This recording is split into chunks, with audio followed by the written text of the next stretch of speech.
Hello and welcome to TV360 News. Now, I am Deji Badimasi. The impeachment process initiated against the Nasarawa State Governor Umar al-Makura has encountered a huge roadblock as PDP lawmakers who are spearheading the process are now calling for the dissolution of the 7-man committee set up by the Chief Judge of the state to investigate the allegations of gross misconduct against the governor.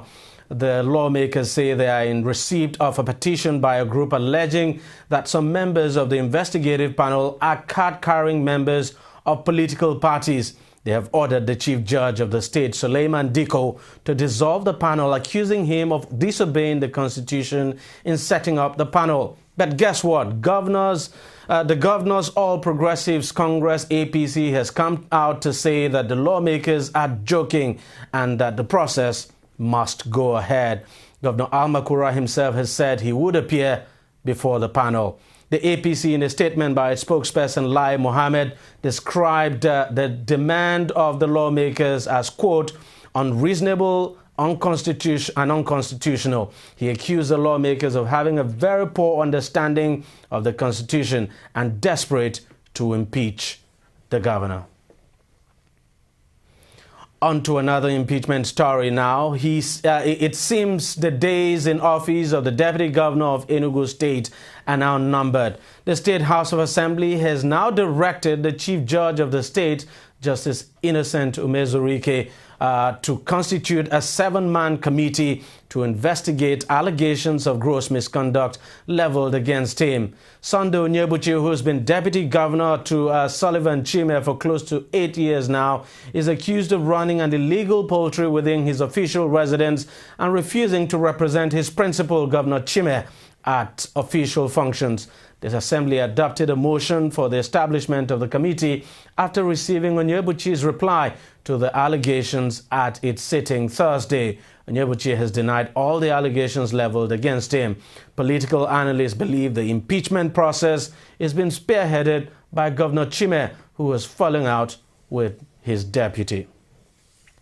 Former Minister of Sports Malam Bolaji Abdullahi has finally defected to the All Progressives Congress APC. He's been long expected to join the party after he was sent out of the Jonathan's administration following the defection of his political godfather, former Kwara State Governor Bukola Saraki, to the APC. Abdullahi, who was before now a member of the People's Democratic Party PDP, made the declaration while speaking to newsmen in Ilorin. I have served both at the state and national level, and I'm convinced now that I should be more involved in contributing to solving problems, not just writing about them again. And that is why I'm now a full member of the APC, he said. According to the former minister, the APC holds the key to a dependable political future for Nigeria, noting that most decisions that affect the lives of the people are taken at the political helm. He urged Nigerian professionals who desire positive change in the affairs of the nation to join the party. Now, corruption in Nigeria can best be described as a cankerworm that is eating deep into the heart of society. Various transparency organizations have ranked the country as one of the most corrupt nations due to the high cases of corrupt practices recorded in Nigeria. Obviously perturbed by this growing trend, a group known as the Christian Coalition Against Corruption, CAC, organized a seminar, a forum here in Lagos, to discuss how the menace can be curbed. TV360's al-makura has more on that. If there is one issue that has been discussed exhaustively in Nigeria, it is corruption. Yet, Africa's most populous country continues to be plagued by the malaise. Bordered by the seeming rising level of corruption in the country and the need to devise new strategies to deal with it, the Christian Coalition Against Corruption, CCAC, called this forum to discuss new ways of tackling the problem. Prominent among the guests here, the Speaker of the Lagos State House of Assembly, Adeyemi Ikuforiji, who ironically is standing trial for massive corruption in court. Perhaps sensing all eyes will be on him, he seized the opportunity to put out a defense. I know what I have suffered in the hands of Lagosians, from the media to the ordinary people on the road in the last 3 years. Nobody is able to reason if EFCC comes out with the story of he has embezzled 7 billion. And you cannot ask how much did he have access to. The budget of the house is 6 billion a year. And you expect somebody to have embezzled 7 out of that. 40 honorable members are in the House of Assembly and almost 600 members of staff.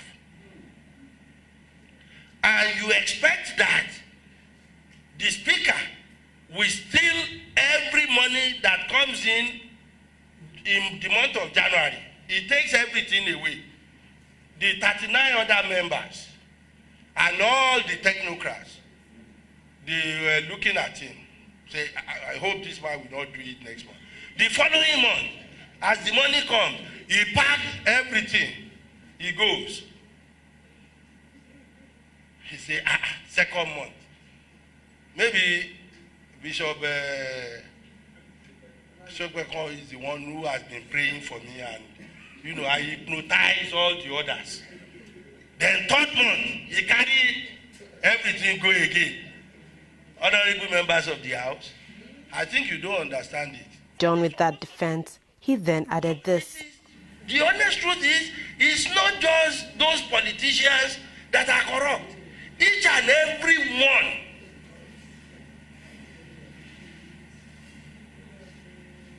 So I think, yes, we have to address the issue of poverty once.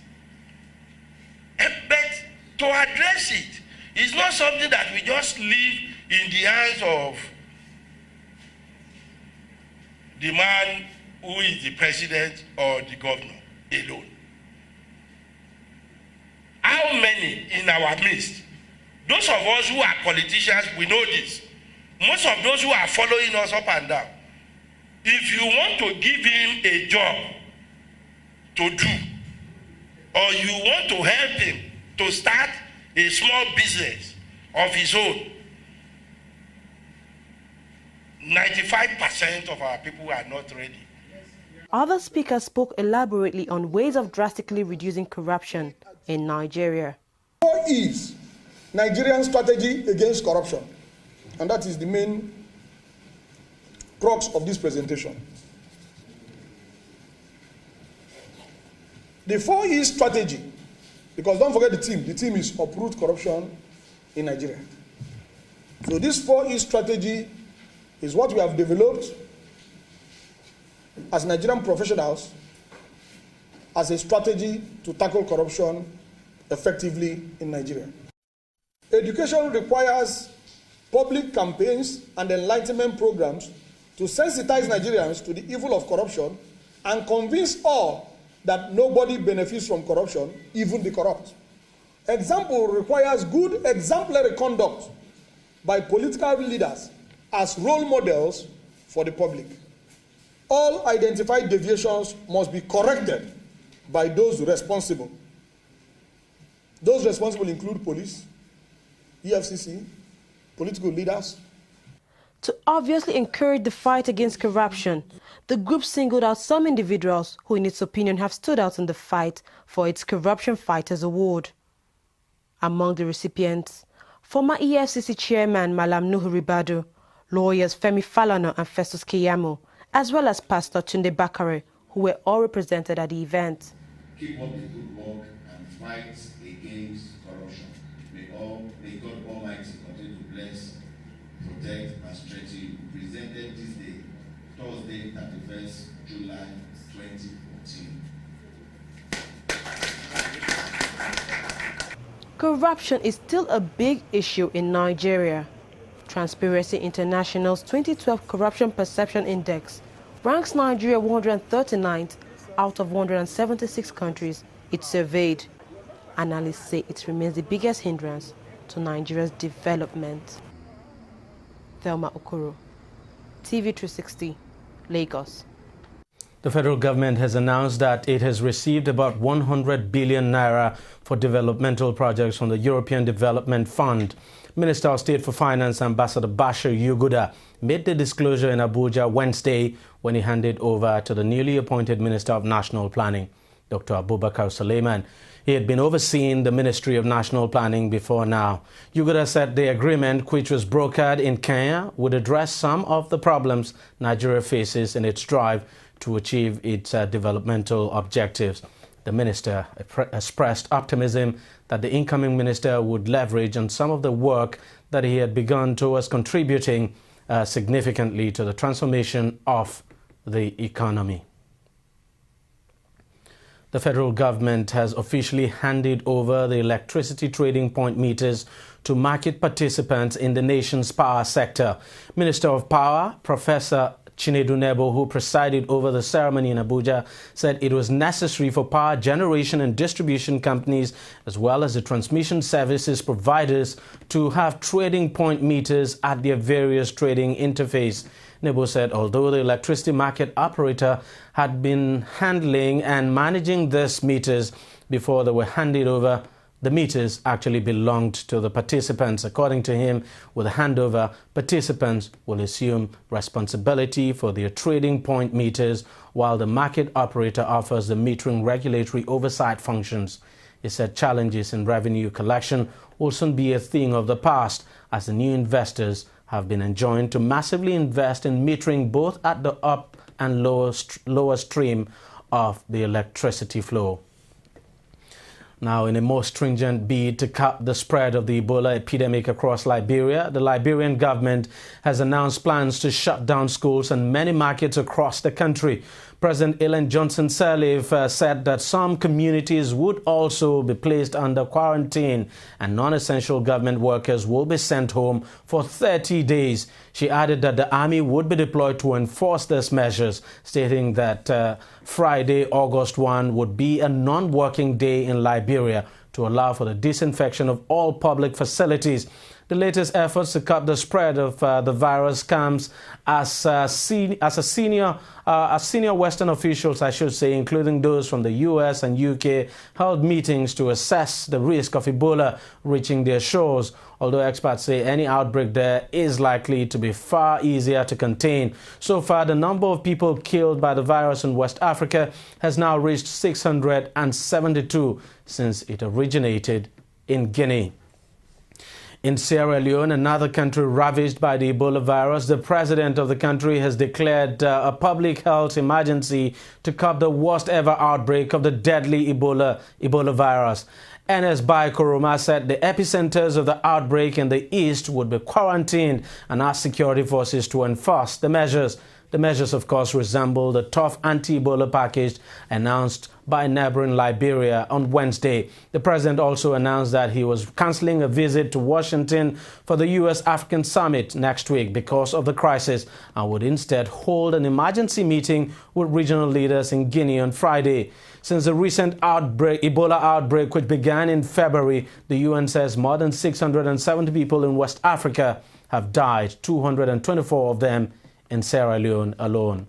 Now, international experts have reached the site of the flight MH17 crash in eastern Ukraine after the government halted military operations for a day. A convoy of the Organization for Security and Cooperation in Europe, OSCE, monitors arrived along with 4 Australians and Dutch police experts. Fighting between government and rebel forces had prevented them from getting there for almost a week.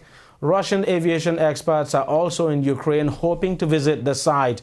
Malaysian Airlines plane crashed on 17 July in eastern Ukraine with the deaths of 298 people on board. It's on that note we end TV360 News now. We thank you very much for watching. We're back again tomorrow. I'm Deji Badimasi. See you then.